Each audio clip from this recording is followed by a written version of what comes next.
I grew up in Tasmania, and I know it's so great. Great place to grow up, but didn't have at that time any undergraduate allied health courses down in Tassie for people like me. Probably even if there was, I would have gone anyway. I was ready to leave and go and do something different. So went to Sydney, which was a huge eye-opener, going from country farm to city. Very homesick for a long time, and Mum had to bribe me to stay by giving me little bits of money, which my siblings don't know about, I don't think, so hopefully they're not watching.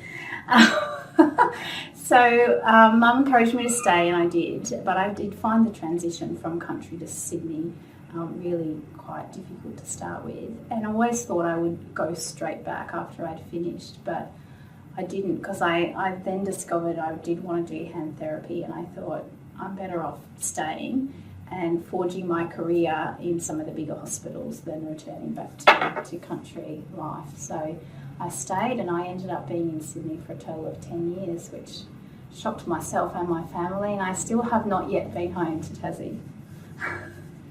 I go for visits, but I haven't moved. I don't have any plans to move down there. Okay. So what did you find difficult in that transition, like going from the country to the city? Not knowing anybody. And one thing that fascinates me about cities is there's so many people, but it can feel like a really lonely place compared to a smaller area, because you're just one of so many people and everybody's busy just trying to get through their own things. So I didn't feel it had that camaraderie at the start that you feel like you need when you've got a bit of a change going on. So and I couldn't just get in the car and drive a couple of hours to see Mum and Dad. I had to book a flight and pay for that and go home. So just knowing that I could go whenever I wanted to, I think, was one of the main factors that affected my mental health at that time.